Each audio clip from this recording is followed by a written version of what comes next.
वासोटा कोयनेच्या घनदाट जंगलात वसलेला एक वनदुर्ग, नैसर्गिक दुर्गमता लाभलेले हे जावळीच्या जंगलातील एक अनोखे दुर्गरत्न। नमस्कार मंडळी, स्वागत आहे तुमचं पुन्हा एकदा नवीन व्हिडिओमध्ये। आज आपण भेट देत आहोत किल्ले वासोटा।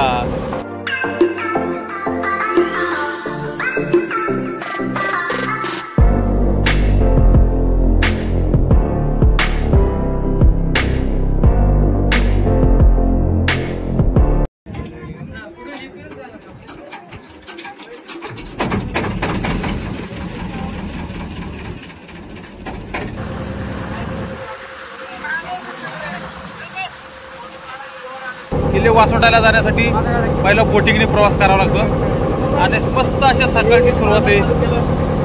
आपल्या बोटिंगची सुरुवात झालेली आहे।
ट्रेकर्स मंडळीसाठी अविस्मरणीय असणारा व नैसर्गिक आणि भौगोलिक रचना प्राप्त असलेला हा जावळीच्या जंगलातील एक किल्ला।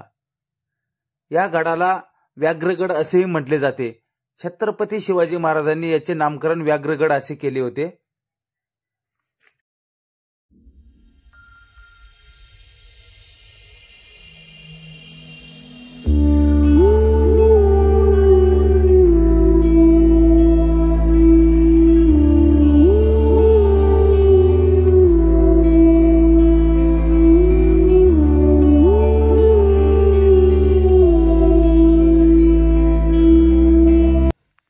कोयना धरणाच्या या जलाशयाला शिवसागर जलाशय असे म्हटले जाते। शिवसागर जलाशयाचे पाणी वासोटा गडाच्या पायथ्याला अगदी स्पर्श करते। निळेशार पाणी, आजूबाजूला दिसणारी सुंदर अशी झाडी झुडपे, त्यातून अगदी शांतपणे वाट काढत चालणारी आपली बोट, मनाला अगदी प्रसन्न अशी शांतता मिळते।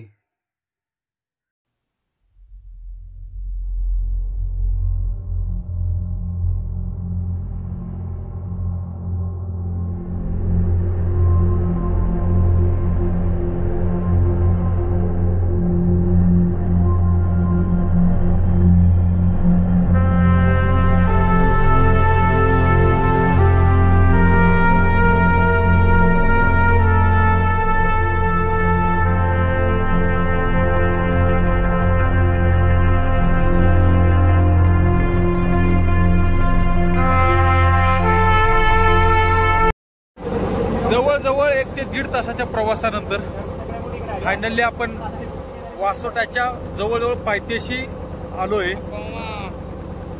तुम्ही पाहू शकता किती सुंदर नजारा आहे हा।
बोटिंगच्या प्रवासानंतर प्रथमतः आपल्याला लागते ते म्हणजे वन खात्याचे ऑफिस। इथे आल्यानंतर प्रथम एक एंट्री फॉर्म भरला जातो। संपूर्ण ग्रुपचा लीडर नाव वगैरे इथे नोंद करून घेतले जाते व गडावर जाण्यासाठी किती प्लास्टिक व बॉटल घेऊन जाता याची नोंद इथे घेतली जाते व 500 रुपये डिपॉझिट जमा करून घेतले जाते व परत आल्यानंतर वरती नेलेले प्लास्टिक बॉटल वगैरे चेक करून 500 रुपये डिपॉझिट तुम्हाला परत मिळते। हा नियम जवळजवळ सर्व गडावरती लागू केला पाहिजे।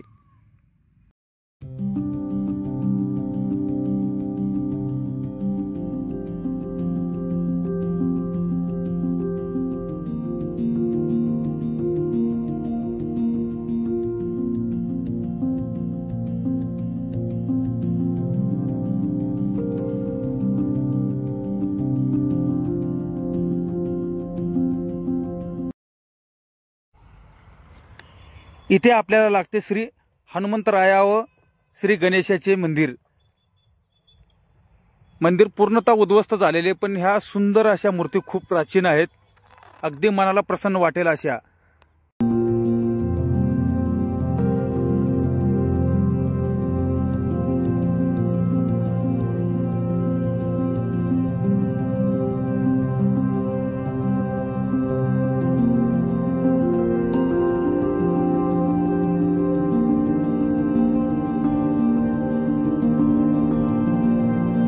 मंडळी, अशा तऱ्हेने आपण वासोटा उर्फ व्याघ्रगडाची ट्रेकिंगची सुरुवात केली आहे।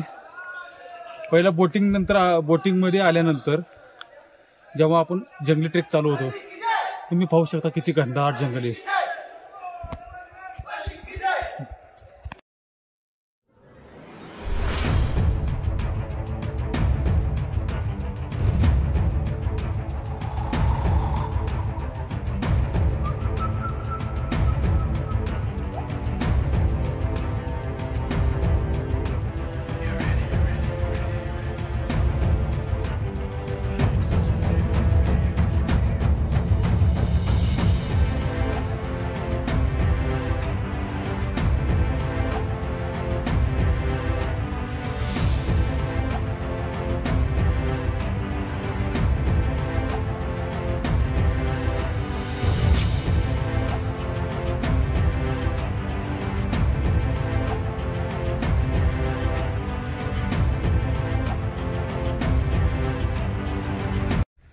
या घनदाट अशा जंगलामध्ये विविध प्रकारच्या वनस्पती, उंच उंच वेली व उंच अशी झाडे आणि जंगली प्राणी इथे खूप प्रमाणात आढळतात। इथे वृक्षतोड नसल्या कारणामुळे इतरत्र न आढळणारे वृक्ष इथे आढळतात। हा किल्ला फॉरेस्ट डिपार्टमेंटच्या अंडरमध्ये येतो, त्यामुळे या गडावर प्लास्टिक वगैरे काहीही आढळणार नाही व खूप स्वच्छता इथे आढळते, कारण त्यांचे प्लास्टिक कचरा बदलचे कडक असे नियम आहेत इथे।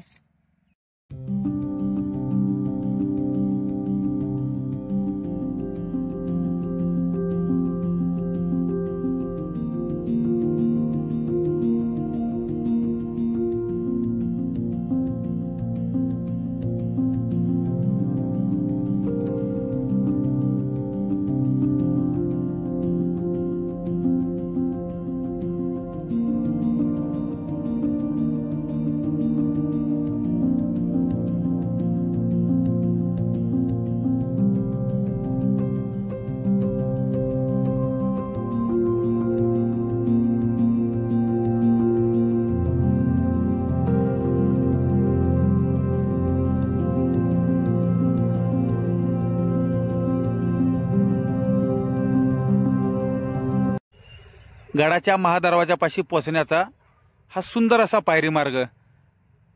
आज विकेंडला सुट्टी असल्या कारणामुळे गडावरती भरपूर खूप प्रमाणात गर्दी आहे।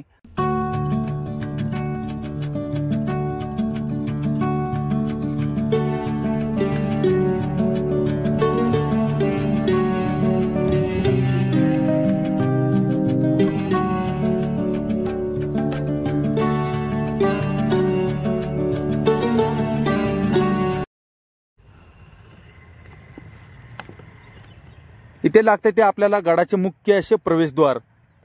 तर प्रवेशद्वार पूर्णतः उद्ध्वस्त झालेले राहिलेले त्याचे फक्त काही अवशेष।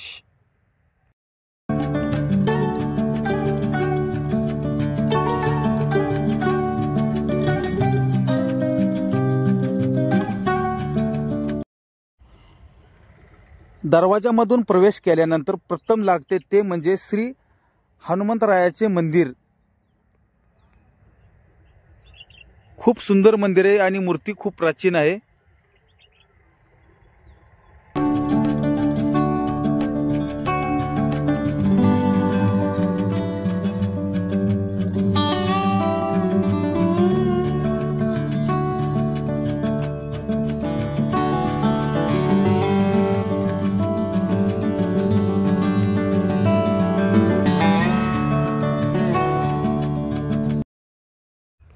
हनुमान मंदिराच्या डाव्या हाताला थोडेसे पुढे आल्यानंतर इथे लागतो आपल्याला गडावरील राजवाडा।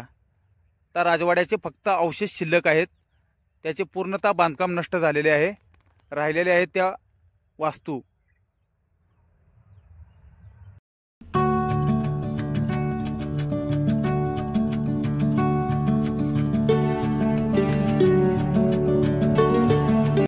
हा गड शिलाहार राजा भोस दुसरा यांच्या काळात बांधला गेला। छत्रपती शिवाजी महाराजांनी ज्यावेळी जावळी जिंकली त्यावेळी हा गड स्वराज्यामध्ये सामील केला नव्हता, परंतु पुढे छत्रपती शिवाजी महाराज ज्यावेळेला पन्हाळगडावरती बंदिस्त करण्यात आले छत्रपती शिवाजी महाराजांना, त्यावेळी त्यांनी आपल्या मावळ्यांना निरोप देऊन हा गड जिंकला। या गडावरती कैदी ठेवले जायचे म्हणून याला जेल पण मानले जाते आणि या गडाला दुसरे नाव आहे व्याघ्रगड। आता बाकी सगळी तटबंदी नष्ट झाली आहे पूर्णतः, कारण इंग्रजांनंतर या गडा पूर्णतः दुर्लक्षित होता। आता काही अवशेष शिल्लक आहेत, मंदिराच्या बाजूला जेल, हा राजवाडा पूर्णतः भग्न अवस्थेत, त्याचे काही फक्त अवशेष शिल्लक आहेत।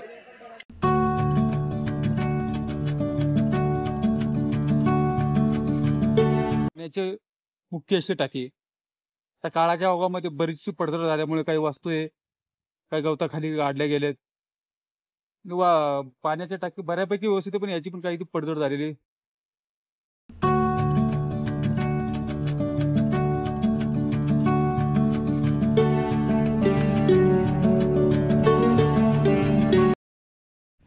आपल्याला इथे लागते ते श्री महादेवाचे मंदिर व त्याच्या बाजूला असलेली ही इमारत म्हणजे त्या काळातील कैद्यांना ठेवण्यासाठीचे कारागृह म्हणजे जेल। ह्या इमारतीचे सदर बांधकाम अजूनही व्यवस्थित आहे, फक्त याच्यावरील छत बांधकाम पूर्णतः नष्ट झाले आहे।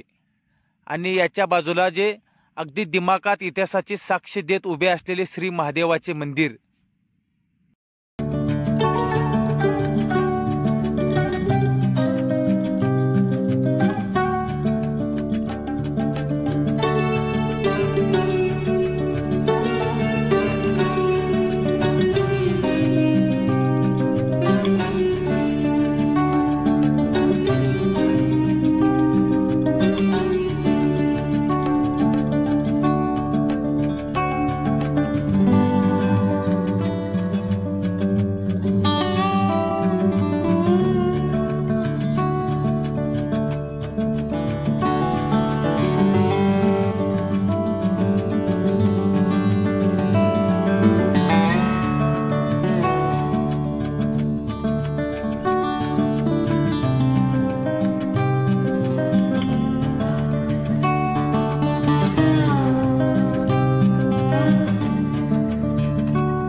मंदिराच्या थोडेसे पुढे आल्यानंतर आपल्याला हा बुरुज लागतो।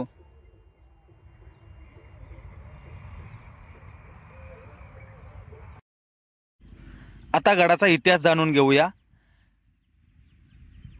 हा गड दुसरा राजा भोज याने बांधला। इसवी सन 1600च्या काळात आदिलशाहीचे सरदार शिर्के मोरे यांच्या ताब्यात हा गड होता। छत्रपती शिवाजी महाराजांनी राजापूर बंदरावरती आक्रमण करून जे इंग्रज ताब्यात घेतले होते त्यांना इथेच डांबून ठेवण्यात आले होते। पुढे हा गड पेशव्यांच्या काळामध्ये औंधचे पंत प्रतिनिधी यांच्याकडे होता। नंतर ह्या गडावर ताई तैलिनी यांनी आक्रमण करून आपल्या ताब्यात घेतला व त्या बऱ्याच काळ इथे वास्तव्यास होत्या। पुढे दुसऱ्या बाजीरावाचे सरदार बापू गोखले यांनी आक्रमण केले, परंतु जवळजवळ 7 ते 8 महिने हा गड ताई तैलिनीने झुंजत ठेवला। नंतर बापू गोखलेने आसपासच्या डोंगरावरती तोफा चढवून या गडावर तोफाचा मारा सुरू केला। तेव्हा ताई तैलिनीने हा गड सोडला व 1730 मध्ये हा गड बापू गोखल्यांच्या हाती गेला।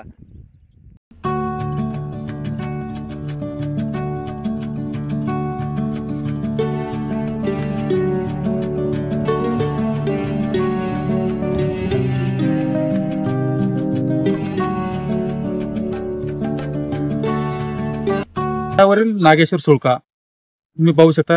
इकडे मंदिर आहे आणि हा गडावरील शेवटचा नागेश्वर सुळका. नागेश्वर सुळक्यावरून या इथून कोकणातून एक वाट येते, ती एक डेंजरस ॲडव्हेंचर आहे.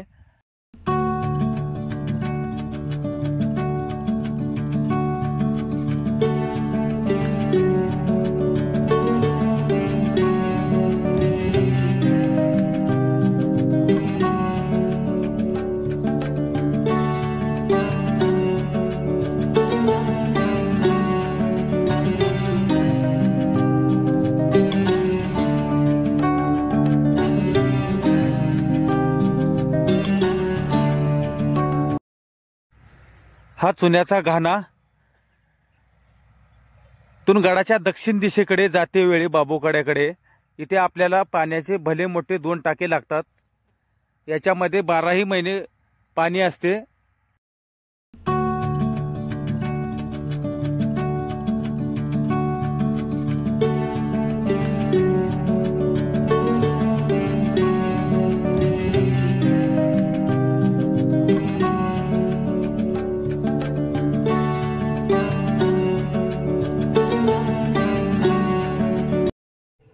ह्या कड्याला बाबूकडा असे म्हटले जाते. तुम्ही पाहू शकता हा जुना वासोटा आहे. जुन्या वासोटा किल्ल्यावरती पण कैदी ठेवले जायचे. आता तिथे जाण्यासाठीचा मार्ग पूर्णतः बंद आहे.